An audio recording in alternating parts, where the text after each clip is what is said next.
3, 2, 1...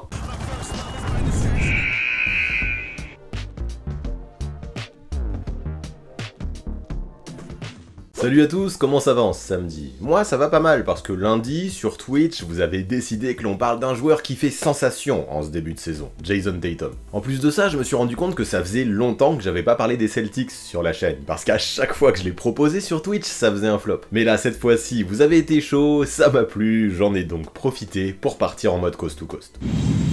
Après avoir disputé les finales NBA l'an dernier, l'ailier des Celtics semble reparti pour disputer cette campagne en mode cocotte minute. Le mec est sur un nuage en ce moment, et déjà, Twitter s'affole, on peut le comprendre. Du coup, est-ce que ça va être son année? Est-ce qu'il va terminer avec le trophée de MVP dans la poche? Eh bien tout ça, on va l'analyser. Alors on ne perd pas plus de temps, et c'est parti. Jason Tatum est-il parti pour une saison en or?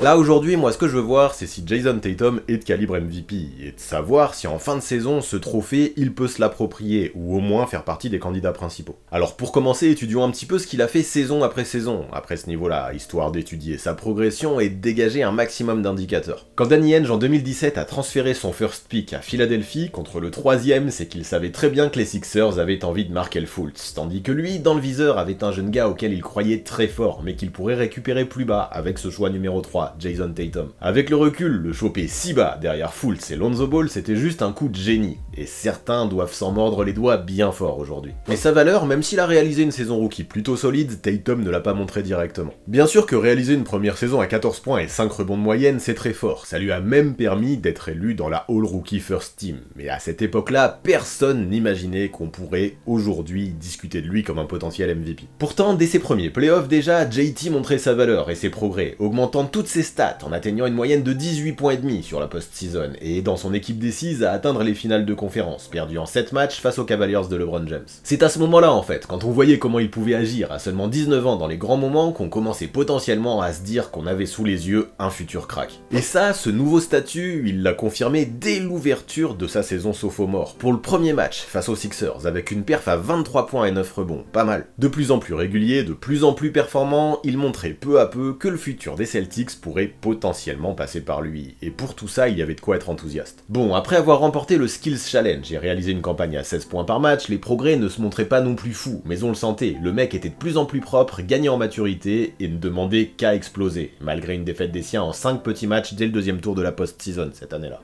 Et cette explosion, comme c'est le cas dans la carrière de beaucoup de joueurs NBA, elle a pris place pendant la 3ème saison de la carrière du Celtic. Avec des perfs au scoring de plus en plus impressionnantes, et même une pointe à 41 en janvier, face aux Pels, l'ailier a pu glaner sa première sélection All-Star, avant de continuer sur un rythme complètement effréné qui lui a permis d'atteindre une nouvelle fois la barre des 41 un peu plus tard dans la saison, en février, face aux Lakers. La fusée Jason Tatum paraissait définitivement prête à atteindre la stratosphère.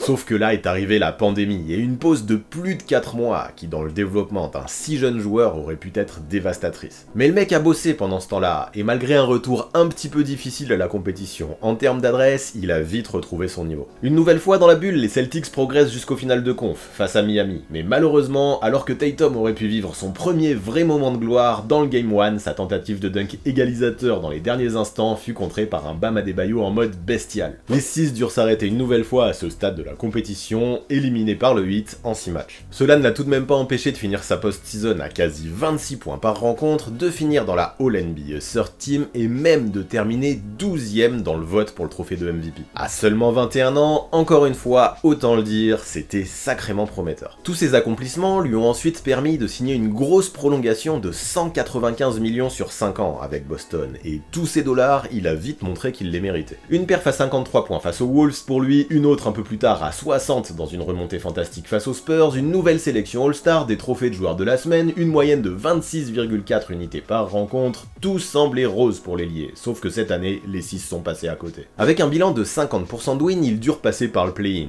Un play-in dans lequel, une nouvelle fois, avec une perf à 50 pions, Jason Tatum a carrément brillé. Malheureusement, au premier tour des playoffs face aux Nets, l'aventure s'arrêta net en 5 petits matchs. Ok, encore une fois, JT nous a sorti une perf à 50 points, sauf que lors du match précédent, il n'en avait inscrit que 9. Cela a vite fait venir les haters qui commençaient à dire que ok, le gamin était talentueux, mais aussi beaucoup trop irrégulier et individualiste pour permettre à sa team de viser le titre. À la fin de cette saison 2020-2021, le bilan des Celtics ne lui a pas permis d'obtenir ne serait-ce qu'une seule petite voix pour le vote de MVP, et le début de la campagne 2021-2022 ne s'avérait pas non plus des plus rassurants. D'accord, Tatum continuait à enchaîner de grosses perfs, de temps en temps à plus de 40 points, voire à plus de 50 points, mais les Celtics, eux, de leur côté, étaient en train de pédaler dans la small.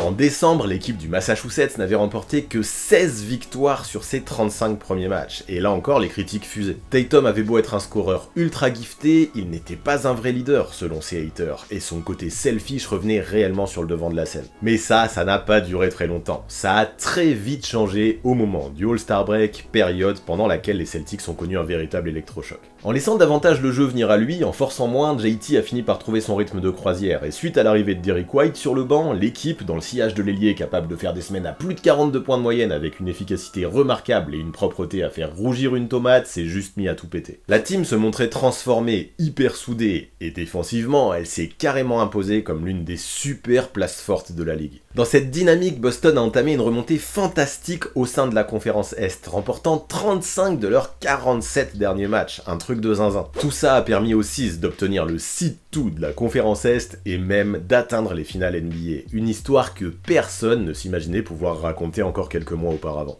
Malgré la défaite en 6 matchs face aux Warriors, Tatum a quand même pu remporter le trophée de meilleur joueur des finales de la conférence Est, a été élu pour la première fois dans la All-NBA First Team, et après une campagne à près de 27 points et 8 rebonds par match, il a même terminé 6ème dans les votes pour le trophée de MVP. C'est quand même très lourd après un début de saison si compliqué. Sauf que malgré tout ça, j'étais le premier, même si je reconnaissais vraiment le talent du joueur, à considérer qu'il était peut-être encore un petit peu tendre pour être considéré comme une superstar. Si l'on regarde ses playoffs avec plus d'attention, malgré de bonnes moyennes à 25-6-6, à chaque tour, il est passé au moins à côté d'un match, choquant même quelques money time, et retombant dans certains travers, notamment en pratiquant à certains moments un hero ball pénalisant, vu le nombre de balles perdues qu'il provoquait. Bon, j'avoue c'est très sévère comme constat, au vu des dingueries qu'il avait pu faire aussi en parallèle dans d'autres rencontres. Néanmoins, à mes yeux, quand l'on veut évaluer si un joueur fait partie du cercle très fermé des superstars capables de mener leur team vers le titre, c'est obligatoire d'être intransigeant. Je ne disais pas qu'il ne l'obtiendrait jamais, ce statut de superstar, mais pour moi, avant de parler de ça, il devait encore faire quelques progrès, notamment dans sa régularité, dans ses choix offensifs. Sauf que là, même si nous n'en sommes qu'au tout début de la saison, vu qu'au moment où je tourne, les Celtics n'ont disputé que 4 petits matchs, au vu de ce que j'ai vu, Jason Tatum me fait juste bien fermer ma bouche. You need to shut your fucking mouth. Bah ouais, qu'est-ce que vous voulez que je dise sur ce début de campagne 2022-2023 ? Pas grand chose honnêtement. Avec déjà une perf à 40 points face à Orlando et une moyenne de plus de 32 depuis le coup d'envoi de cet exercice, il a permis aux Six d'entamer de la meilleure façon, avec 3 wins pour commencer avant d'échouer à Chicago malgré un calendrier pourtant très compliqué. Jason Tatum semble avoir des choses à prouver, et pour ça, il semble déterminé. En ce moment, à juste titre, les réseaux s'enflamment. Le mec, on dirait, a passé encore un nouveau cap, et de plus en plus, on évoque son nom dans la discussion pour le futur trophée de MVP. Est-ce précipité? Est-ce mérité? Est-ce légitime? Eh bien, pour répondre à ça, on va voir comment il se situe dans ce qui représente pour moi les critères principaux pour prétendre au trophée Maurice Podoloff, à commencer par le scoring. Mais avant ça, j'ai une grosse demande à vous faire. Ceux qui sont habitués à la chaîne connaissent, on n'est plus qu'à quelques dizaines d'atteindre les 50 000 abonnés, et en vrai, j'ai trop hâte de vous montrer ce que j'ai prévu pour l'occasion. Alors go, si vous aimez mon contenu et que ce n'est pas encore fait, c'est le moment d'aller cliquer sur ce bouton rouge, et si c'est déjà fait, c'est le moment de partager à tout le monde et de faire cliquer votre famille, vos proches et tous vos comptes secondaires. J'ai vraiment trop envie que cette vidéo sur Tatum soit celle qui me fasse passer cette barre, du coup je compte sur vous. Let's go, boys! Mais pour revenir aux joueurs et aux possibilités qu'ils remportent le trophée Maurice Podoloff, j'ai décidé, en tout cas ça me semblait intéressant, de faire un comparatif avec ce qu'ont fait les 5 derniers MVP dans les critères que j'ai choisis. Pour ça j'ai fait des visuels, et là ce que l'on voit c'est qu'en termes de scoring, pour être MVP, il faut être a priori capable de marquer un minimum de 26 points par match, marque que j'ai représentée par des pointillés rouges. Sur les 5 dernières années, le Jokic de 2021 était celui qui scorait le moins, mais il avait quand même une moyenne de 26,4. 26 donc, pour moi, c'est le minimum. Bon, bien sûr, dans l'histoire, on a eu des MVP qui scoraient moins, à commencer par Steve Nash, qui lui était carrément en dessous de la barre des 20. Mais aujourd'hui, les temps ont changé. Je le répète, 26 à mon avis, c'est une bonne marque. Et là, ma vraie question, c'est est-ce que Jason Tatum est capable d'atteindre ou de dépasser ce chiffre cette saison? La réponse, vous l'imaginez, c'est un grand oui. Avec son historique, son bagage offensif et son début de saison sur les chapeaux de roue, on est même en train de parler de lui comme le premier Celtic de l'histoire qui pourrait terminer un exercice à plus de 30 points de moyenne par match. En tout cas, il est d'ores et déjà le premier all-time à Boston à dépasser les 100 unités sur les 3 premières rencontres d'une saison, et franchement, rien ne laisse penser que c'est juste dû à un simple coup de chaud. Rien que sur le faible échantillon de début de saison, l'ailier semble-t-il a déjà montré des progrès dans son jeu, dans pas mal de domaines. Sur ses 4 premiers matchs, je le trouve hyper agressif, il ne se contente pas que de miser sur son adresse, non, il accède aussi à la peinture avec agressivité pour marquer des points facilement, en utilisant sa vitesse, ses qualités athlétiques et son envergure. Ça n'a pas toujours été le cas par le passé, et des fois, JT avait tendance à insister bien trop sur ses pull-up threes, qu'il rentre ou non. Aujourd'hui, j'ai l'impression qu'il exploite beaucoup mieux ses qualités de scoreur aux 3 niveaux, qui le rendent encore plus imprévisible et encore plus indéfendable. De toute façon, il n'y a qu'à voir l'évolution au scoring de Tatum en carrière pour se rendre compte à quel point la barre des 26 points, il devrait l'atteindre les yeux fermés. Pour lui, c'est devenu une constante depuis la saison 2020-2021, et les bases sur lesquelles il est parti cette année laissent penser que la série devrait se poursuivre. Pas besoin d'en faire plus donc, à mon avis, sur ce critère. Pour ce qui est du scoring, à mes yeux, la case semble définitivement cochée, et elle le sera en fin de saison. Du coup, maintenant, parlons de polyvalence, parce que marquer des points, c'est bien, mais prendre des rebonds et faire des passes, c'est aussi très important lorsque l'on veut décrocher ce trophée. Ici, je ne vais pas trop m'intéresser à la défense, même si à mon avis, on n'en parle pas assez, mais Jason Tatum est vraiment très bon dans le domaine. Ouais, moi en fait, j'ai l'impression que l'impact de ce côté-là du terrain pour le trophée de MVP n'est pas réellement pris en compte par les votants, et les statistiques aux contres et aux interceptions non plus. C'est un peu la culture US, ça. Si le Depoy récompense vraiment le meilleur défenseur de la saison, le trophée de MVP, lui, récompense un petit peu celui qui est le meilleur dans tous les autres domaines du jeu. Voilà pourquoi ici j'ai tout simplement additionné le nombre de passes et de rebonds pris par les anciens MVP pour voir quel chiffre ça pouvait donner. On peut voir que Giannis Antetokounmpo et Nikola Jokic ont fait des dingueries dans le domaine, et arrivent quasi à chaque fois proche du chiffre 20. James Harden, seul joueur non intérieur du lot, et ça compte, en 2018 n'affichait que 14,6, et compensé avec davantage de scoring. Cela me laisse penser qu'en tant qu'ailier, Jason Tatum devra faire un peu comme James Harden, c'est-à-dire flirter avec le chiffre 15 représenté en pointillé, pour pouvoir réellement prétendre au MVP. Et ce que j'apprécie déjà avec Tatum, c'est que, effectivement, il n'est pas qu'un simple scoreur. En plus de défendre fort, je trouve qu'il a fait des progrès constants dans pas mal de domaines, et notamment le playmaking. Aujourd'hui, il arrive à trouver tout plein de façons différentes pour aider son équipe d'obtenir une win. Pour moi, le match 1 des finales NBA de l'an dernier, remporté par Boston sur le score de 120 à 108, illustre bien ce phénomène. Ce jour-là, clairement, en regardant son scoring et son adresse, on aurait pu considérer ça comme un gros choke, avec un Wiggins qui a limité le Celtics à seulement 12 points à 3 sur 17 au tir. Néanmoins, j'ai apprécié qu'il sache profiter des prises à 2 pour distribuer à ses potes et créer 35 points grâce à ses 13 caviars, un record en carrière, et tout ça en ne perdant que 2 ballons, c'est fort. Je ne suis pas sûr que seulement un an plus tôt, Tatum aurait été capable de réaliser une telle perf, si mature. Je pense qu'il se serait plutôt entêté au niveau de son tir. Là, en prouvant qu'il pouvait aussi s'adapter différemment aux défenses qu'on lui proposait, l'ailier a montré qu'il pouvait être un joueur complet, capable de prendre ses 7-8 rebonds par rencontre, mais aussi de distribuer à ses coéquipiers quand il en avait besoin. Quand on mixe ses progrès à la passe à ceux au scoring, on se rend compte qu'en termes de polyvalence, ok, Tatum n'est peut-être pas encore élite, mais déjà, il est potentiellement un bon client.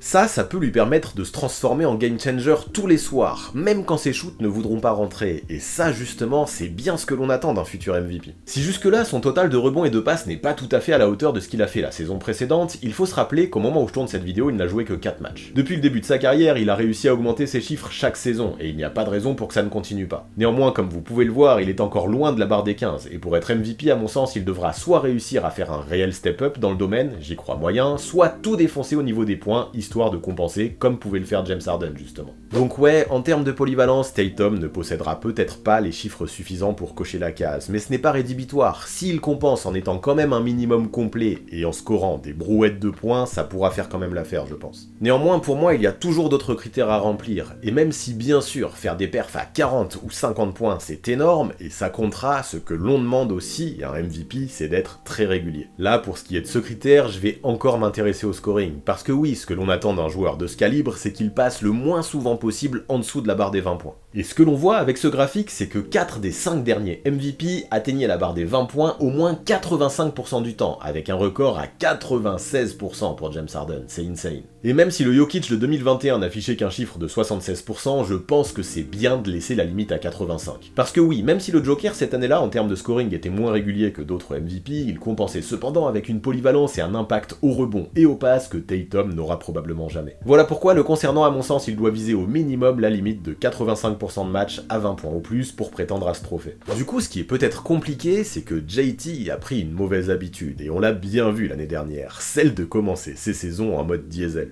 Pop that in. All the way. C'est un peu devenu une constante pour lui de galérer en début de saison avant de monter en puissance avec le temps qui passe. Bien sûr, cela ne l'a pas empêché de réaliser quelques cartons même avant le All-Star Break. Cependant, ceux-ci s'enchaînaient souvent avec des performances plus discrètes, qui laissaient penser que sur l'intégralité d'un exercice, Tatum n'était pas forcément le plus régulier du monde. Et en vrai, c'est dommage, car souvent, quand on voit le niveau qu'il a pu atteindre au mois de février ou au mois de mars, on se disait qu'avec un début de saison plus réussi, il aurait pu bien mieux se classer dans la course au MVP. Cependant, là, ça va mieux, c'est ce que je disais plus tôt. Sur ces 4 premiers matchs, je l'ai trouvé hyper focus, hyper agressif, tout en montrant qu'il pouvait aller chercher des points de bien des façons différentes. Ses prises de décision semblent meilleures, plus rapides, et cela l'aide pour trouver du scoring près du cercle et en transition. Je m'attends donc à ce que grâce à ça, il gagne en régularité. Pour le moment, avec sa moyenne supérieure à 30 points par match et avec aucune rencontre à moins de 20 unités, il semble vraiment en mode démolition, en mode revanchard. Il a sûrement encore la défaite de l'an dernier en finale en travers de la gorge, après être passé si près du but, et c'est positif, il est arrivé, il a commencé sa campagne en mode complètement déter. Là, ce que l'on voit, c'est que malgré ses départs poussifs, les saisons précédentes, ça fait déjà 2 fois qu'il s'approche très dangereusement de ma limite de 85%. Si bien sûr nous n'en sommes qu'au début de l'exercice 2022-2023 et qu'évidemment il ne restera pas à 100%, je le sens encore capable de poursuivre ses progrès dans la régularité au vu de ce qu'il a montré dans ce faible échantillon. Pour moi donc, cette case pour la première fois de sa vie, il semble en mesure de la cocher, et là franchement, quand on fait le bilan, ça commence à en faire des choses qui vont dans son sens. Sauf que toutes ces performances individuelles, ça ne suffit souvent pas pour être MVP, et on le sait, même si ce n'est pas une vérité absolue, le bilan collectif a lui aussi son importance. Ce que l'on voit directement, c'est que mis à part le Jokic de l'année dernière, les derniers MVP ont tous obtenu un bilan d'au moins 65% de victoire, et ça me semble être un minimum, sachant que 70% même ce ne serait pas du luxe. Après, pourquoi pas viser un trophée de MVP avec un bilan moins bon, mais pour ça il faut faire une saison légendaire, comme le Joker l'a fait l'an dernier, en créant son propre club à plus de 2000 points, 1000 rebonds et 500 passes. Ça je ne vois pas Tatum le faire, et à moins qu'il nous ponde une saison de zinzin au scoring à plus de 35 points par match, ce qui sera difficile à mon avis, il doit viser au moins les 65% de win avec Boston.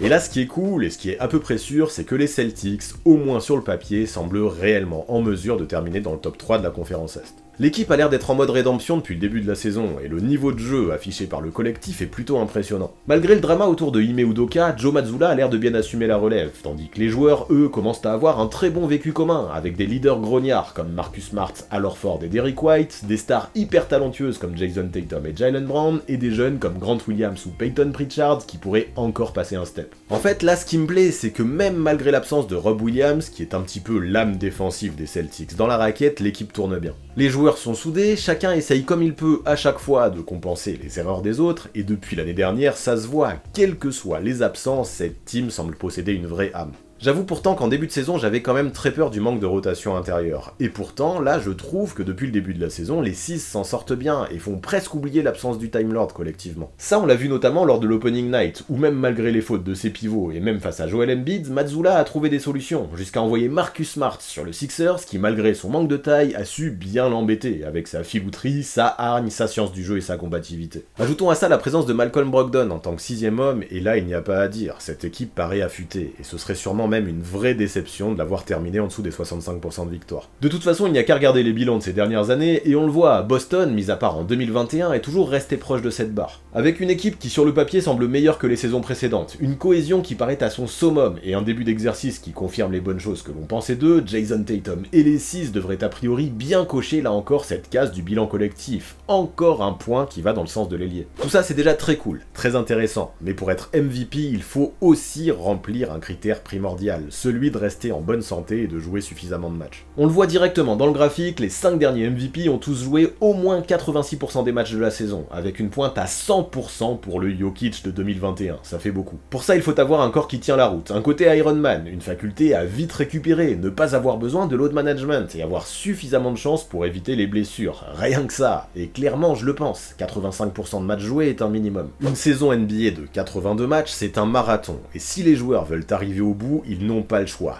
Quotidiennement, ils doivent travailler sur leur corps. Ils doivent aller à la salle, soigner leur alimentation, avoir une hygiène de vie irréprochable, prendre le sommeil dont il y a besoin, et ça demande une exigence constante, quotidienne, que tous les joueurs ne possèdent pas. Et le pire, c'est que ça suffira même pas pour éviter les grosses blessures. Par contre, je pense que ça peut limiter les petits pépins physiques et diminuer le temps de récupération et de rééducation qu'ils nécessitent. Et là, ce qui est cool, c'est que, encore une fois, sans vouloir lui porter la poisse, Jason Tatum a l'air de posséder exactement tout ce qu'il faut pour réaliser une saison complète. Il est un compétiteur, un mec qui a soif de win, qui adore le basket et ne semble pas supporter d'être éloigné de ses coéquipiers pour une trop longue durée. En bon fan de Kobe qu'il est, il semble tout faire pour développer sa propre Mamba mentality, avec une grosse éthique de travail et un entourage sain à Boston. Tout ça va encore une fois plutôt dans son sens. On l'a vu l'an dernier en playoff, souvent il se plaignait de l'épaule, comme beaucoup de joueurs il se montrait épuisé, mais au final il n'a manqué aucun match et c'est tout à son honneur. Dans sa carrière, mis à part quelques petits soucis, notamment à la cheville et au genou, il est toujours passé à côté des grosses blessures qui auraient pu l'éloigner des terrains pendant une longue durée. Ça en plus, quand on voit le temps de jeu qu'il peut avoir, souvent supérieur à 35 minutes de moyenne, c'est encore plus impressionnant. Regardez, la barre des 85% dans chacune des saisons qu'il a passées dans la ligue, il a toujours été au-dessus, voire même bien au-dessus.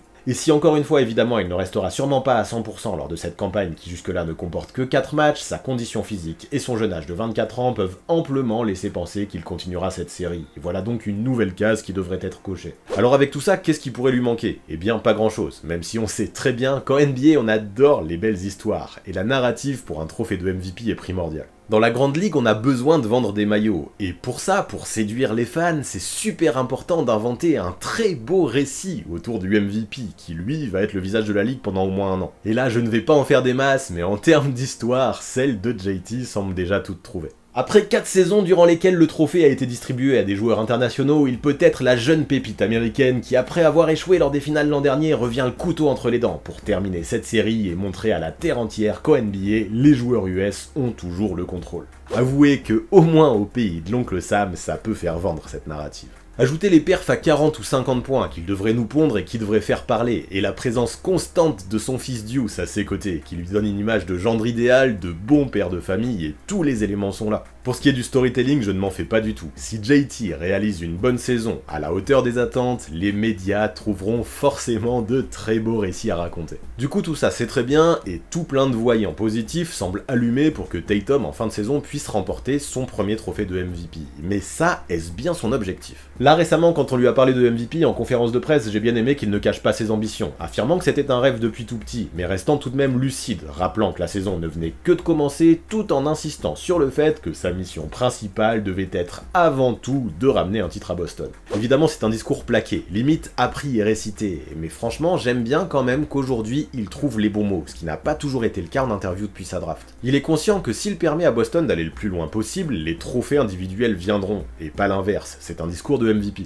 En parallèle, j'aime qu'il ne se satisfasse pas juste de quelque chose de correct, il prône l'excellence. Après ses 40 points face au Magic par exemple, qui ont permis aux Six de remporter leur 3e match en autant de rencontres cette saison, Tatum ne s'est pas enthousiasmé, au contraire. Il a souligné que son équipe avait quand même encaissé 120 points et qu'elle devait faire bien mieux pour répondre aux objectifs qu'elle s'était fixés, j'aime bien. En plus d'avoir le jeu, le talent et la santé pour être potentiellement MVP, Tatum semble aussi posséder le mindset, et ça c'est une chose très intéressante. Alors si l'on fait le bilan, que dire? Que ce soit en termes de scoring, de santé, de bilan collectif, de storytelling ou de mentalité, Tatum semble avoir toutes les cartes en main pour être MVP en fin de saison. Pour ce qui est de la régularité, ça devrait le faire, il est en tout cas bien parti, et pour ce qui est de la polyvalence, les autres points, notamment le scoring, pourraient compenser. Les vrais superstars atteignent souvent leur meilleur niveau en carrière quand les succès collectifs deviennent plus importants que les trophées individuels, et ironiquement, c'est souvent à ce moment-là que les distinctions commencent à pleuvoir. Jason Tatum, à 24 ans, semble pile en être là, et tout ça, ça donne envie d'être optimiste et de répondre positivement à notre question du jour. Évidemment, il est encore bien trop tôt dans la saison pour prétendre que Tatum terminera MVP à coup sûr et pour dire que Boston affichera le meilleur bilan en fin de saison. Désolé les fans des Six, mais non, votre team ne terminera pas sa campagne avec 81 victoires pour une seule défaite. De plus, même si actuellement Tatum se classe bien dans la discussion, il va avoir de la concurrence aussi, et des gars comme Luka Doncic, Ja Morant ou Giannis Antetokounmpo auront forcément leur mot à dire, et ça ne dépendra pas de lui. Alors ne vendons pas la peau de l'ours avant de l'avoir tué. Pour le moment, Jason Tatum et les Celtics réalisent un super début de saison. Pour le moment, l'ailier fait également partie de mes favoris pour être MVP, mais la saison sera longue, et d'ici le mois d'avril, beaucoup de choses peuvent encore se passer. Quoi qu'il en soit, je pense que, à moins qu'il y ait une blessure ou un cataclysme